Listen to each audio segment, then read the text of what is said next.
morning to all. Have a nice day. So today we are going to see the first chapter, that is the new chapter. Fourth chapter is consumption and investment function. So what is consumption you already know. What you are consuming for your daily life. And investment, what the amount of money you are investing for consumption or for starting business or for purchasing something. So investment means something you invest money in capital goods or machinery or land, capital. So investing some money. And consumption means you are spend money on buying goods and services. That is consumption and investment function. So national income, in the second chapter we have studied national income. So national income is based on most of these categories, consumption and investment function. Most the national income is based on the consumption and investment function. So we are going to see what is consumption function and what is investment function. So what are the types of consumption function, how they are calculated. So these are the terms we are going to discuss in this section. So for first one is consumption function.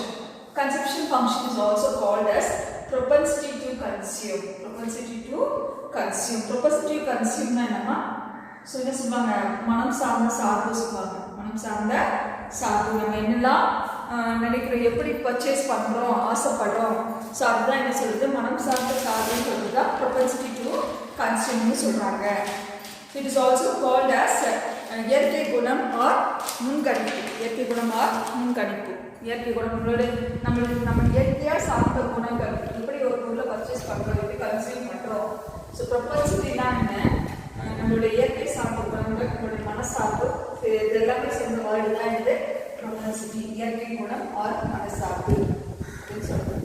So what is consumption function? So it refers to income and consumption relationship. ஒன்றுமே இல்லை, இன்கமும் கன்சப்ஷனோட ரிலேஷன்ஷிப்பும் ரெண்டும் சேர்த்து சொல்றதா consumption function. Consumption ஃபங்க்ஷன்னா income and consumption relationship. So it is a functional relationship between two aggregates.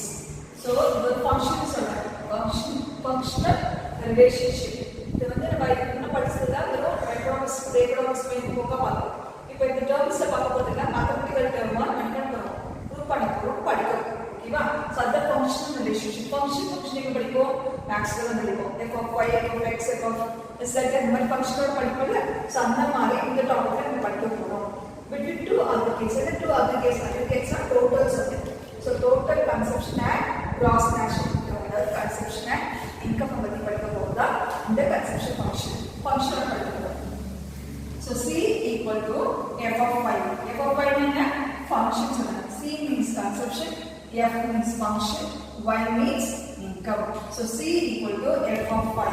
So function of y. Mathematical term we are going to discuss in this lesson. And C is the dependent variable and y is independent variable. Y income is சார்ந்ததா இருக்கணும். ஆனா income சார்ந்ததா நம்மளுடைய consumption இருக்கும். அதனால தான் என்ன சொல்றாங்க, dependent variable எது சார்ந்திருக்கோ, income சார்ந்திருக்கோ. Income எவ்வளவு ஏறுதோ அதுக்கேற்ற மாதிரி கன்சப்ஷன் இருக்கும். இன்கம் எவ்வளவு குறையுதோ அதை வச்சு தான் பண்ணணும் கன்சப்ஷன் நம்ம பண்ணணும். So C வந்து dependent variable on y axis or y. So consumption is dependent on y and y is a independent variable. Y வந்து independent variable, அது சார்ந்திருக்கிறது இன்கம் மட்டும்தான். ஆனா C ன்றது y சார்ந்தா இருக்குன்னு சொல்றாங்க. ஓகேவா? Then so here this is an example for this. This is income and this is consumption. So this line is called as C equal to 1. C equal to y. Why it is called as C equal to y? Why we are putting 45 degree? So இது என்ன angle Nathu? இது என்ன angle இது? Right angle triangle. So right angle சொல்லுங்க. Right angle என்ன? 90 degree. Right angle என்ன? 90 degree. நான் half ஆ பிரிக்கிறேன், ஈக்குவலா பிரிக்கிறேன். That is 45 degree. சரியா? So அதனால தான் ஈக்குவலா பிரிக்கிறது. அதான் இது என்னது? 45 degree. The right angle 90 degree. நான் half ஆ பிரிக்கிறதால இது 45 degree. So நான் வந்து என்னோட இன்கம் வந்து 120, நான் ஸ்பெண்ட் பண்ற கன்சப்ஷன் 120. ஓகேவா? So no savings. So equal and it is divided. Equal it is divided. And again my income is it increased to 300 and my consumption also 300. Equal நான் என்ன பண்றேன், ஈக்குவலா இன்கம் வாங்க அதுக்கு ஏத்த மாதிரி செலவு பண்றேன். So that's why we are putting C equal to y. எவ்வளவு இன்கம் வந்தாலும் அதுக்கு ஏத்த மாதிரி என்ன பண்றேன், கன்சப்ஷன் பண்ணிடுறேன். ஸோ ஈக்குவலாக டிவைட் பண்ணுறது கன்சப்ஷனையும் இன்கமையும் ஈக்குவலாக டிவைட் பண்ணுறது தான் இந்த லைன் போட்டுருக்காங்க. ஓகேவா? இந்த லைன் எதுக்குன்னா ரைட் ஆங்கிளில் பாதி தான் 45 டிகிரி. இது it is dividing income and consumption in equal proportion. Equal proportion consumption incomeயும் ஈக்குவலா இருக்கு. ஓகேவா? So C is determined by Y. C எதை டிட்டர்மைன் பண்ணுவாங்க? Y வச்சு தான். அதாவது கன்சம்ப்ஷன் வச்சு எதை டிட்டர்மைன் பண்ணுவாங்க? இன்கம் வச்சு தான் டிட்டர்மைன் பண்ணுவாங்க. So with the help of tabular column we are going to see consumption function. ஓகேவா? இப்போ C I equal to 0, consumption is 20.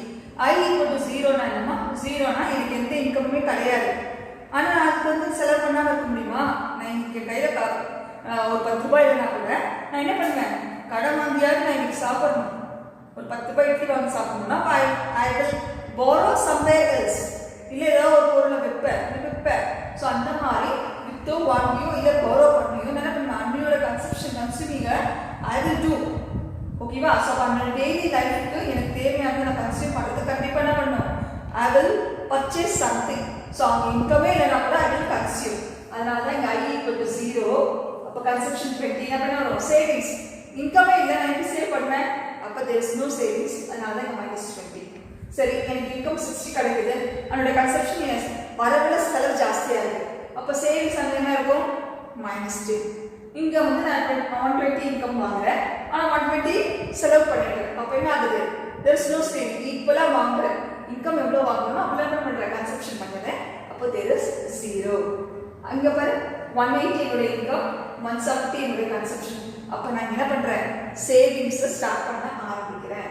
180 income, 170 consumption, 10 rupees ஆகுது, நான் சேவ் பண்ணுறேன். அடுத்தது 240 இன்கம், 220 கன்சப்ஷன், 20 சேவிங்ஸ் பண்ணுறேன். இங்கே 300 இன்கம், 270 கன்சப்ஷன், 30 சேவிங் பண்ணுறேன். ஏன்னா வாங்கின மொத்த இன்கமே நான் என்ன பண்ண மாட்டேன்? நான் ஆல்ரெடி பேசல் வாங்குற மொத்த க்ளீன்ஸ் தியரியை பொறுத்தவரையிலும் வாங்குற மொத்த இன்கமும் என்ன பண்ண மாட்டாங்க? அப்படியே செலவு பண்ண மாட்டாங்க. ஒரு பார்ட் என்ன பண்ணுவாங்க?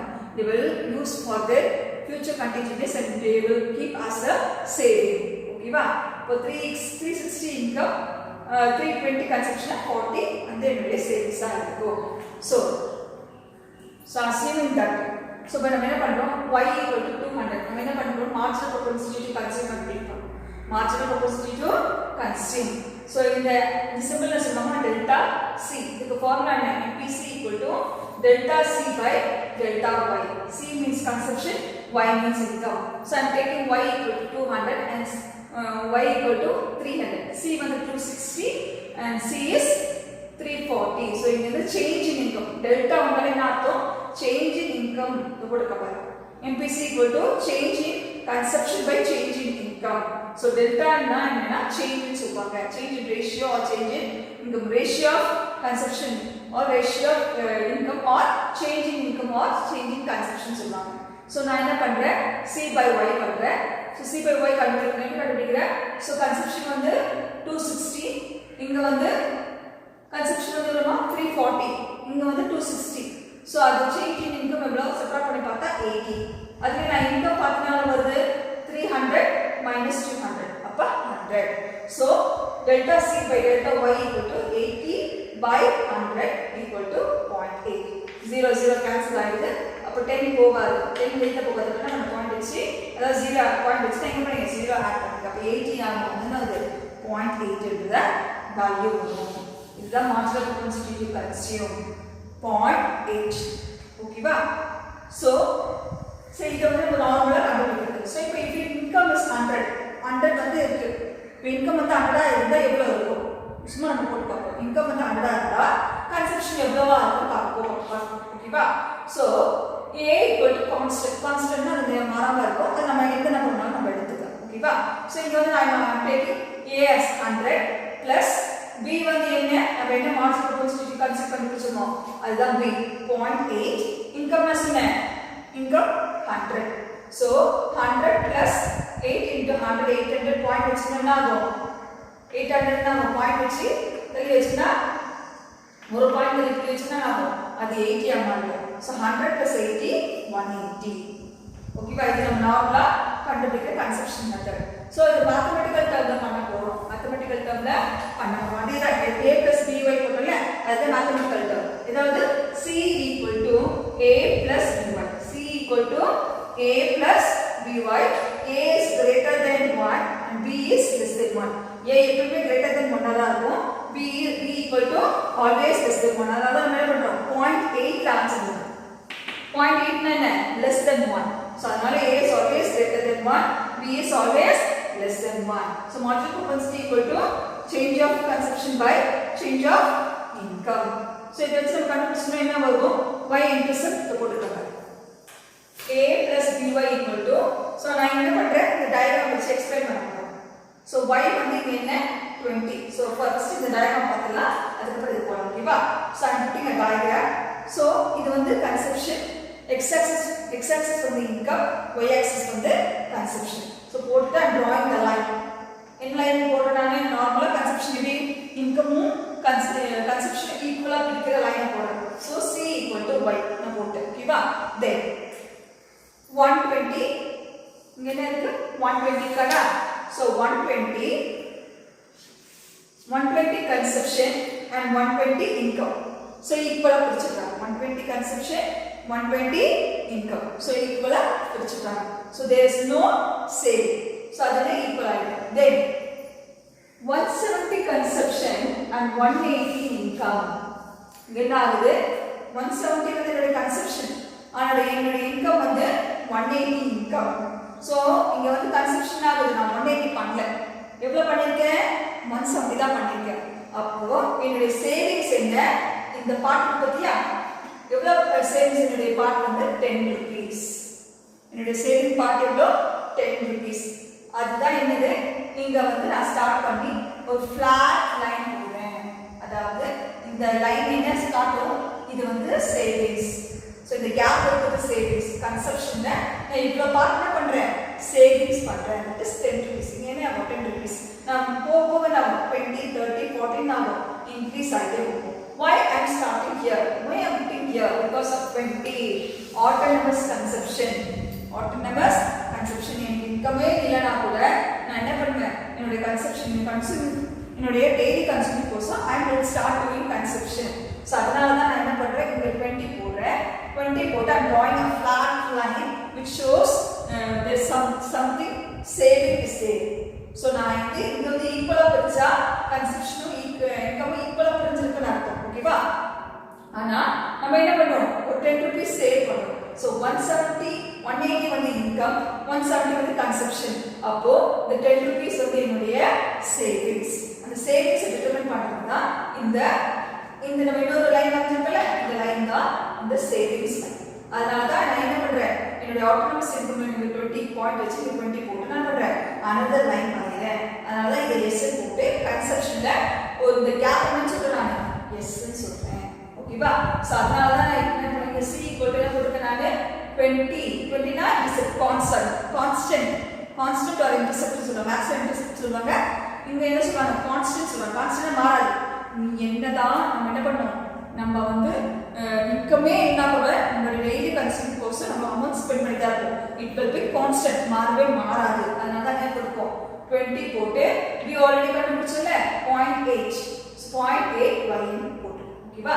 சோ இந்த டயகிராமோட எக்ஸ்பிளனேஷன் இதுதான். ஒண்ணுமே இல்லமா இது வந்து 90 டிகிரி ரைட் ஆங்கிள், இது half ஆ பிரிச்சா 45 டிகிரி. அதாவது என்ன ஆகுதுன்னா it is equally divided income and consumption. ஈக்குவலா ரெண்டுத்தையும் டிவைட் பண்ணி பிரிக்குதா? ஓகேவா? சோ 120 இன்கம் 120 கன்சம்ஷன் என்ன ஆகுது ஈக்குவலா பிரிச்சுட்டோம். No problem. இங்க வந்து என்னோட இன்கம் வந்து 180 and என்னோட கன்சம்ஷன் 170. சரி, அப்ப என்னோட சேவிங்ஸ் எவ்வளவு இருக்கு 10 rupees சேவிங்ஸ் அமௌண்ட் வருது. சோ அந்த கேப்பை தான் என்ன பண்றேன் சேவிங்ஸ் காட்டுறதுக்கோசம் நான் இன்னொரு லைன் கான்ஸ்டன்ட் என்னது 20. சோ அங்க வந்து ஒரு லைன் நான் டிரா பண்றேன். டிரா பண்ணி என்னுடைய 10 rupees சேவிங்ஸ் நான் வந்து காட்டுறேன். அதனால இன்னொரு ஃபிளாட் லைன் வந்து என்ன பண்றேன் எஸ் போட்டு கன்சப்ஷன்ல 10 rupees சேவிங்ஸ் நான் வந்து டிட்டர்மைன் பண்றேன். ஓகேவா? சோ இந்த லைன் என்ன லைன் இது horizontally it is a linear function and consumption change according to their income. so income கேத்த மாதிரி என்ன ஆகும் consumption change ஆகும். she measures not only amount on consumption but also savings. consumption ன்றது வெறும் income மட்டும் measure பண்ணாது, it also measures savings. consumption ன்றது savings மட்டும் மெஷர் பண்ணாது, இன்கம் மட்டும் மெஷர் பண்ணாது, சேவிங்ஸையும் மெஷர் பண்ணும் அப்படின்னு சொல்றாங்க. So it is drawn vertically and one is drawn as horizontally. ஒன்னு வந்து இப்படி வரையறாங்க, ஹரிசாண்டலா வரையறாங்க, ஒன்னு வந்து வெர்டிகல் லைனா வரையறாங்க. ஓகேவா? சோ அதுதான் இங்க சொல்லிருக்காங்க. என்ன பாயிண்ட் சொல்றாங்கன்னா இன்கம்க்கு ஏத்த மாதிரி சேஞ்ச் ஆகும் இந்த கன்செப்ஷன். ஆனா it also determine savings also. Savings it will also determine. அதுதான் இந்த கான்செப்ட்ல சொல்றாங்க. ஓகேவா? Now we are clear. If you have any doubt, we can clear in the geometry. ஓகேவா? ஏதாவது டவுட் இருந்தா geometry கேளுங்க. I will clearly explain once again. Thank you.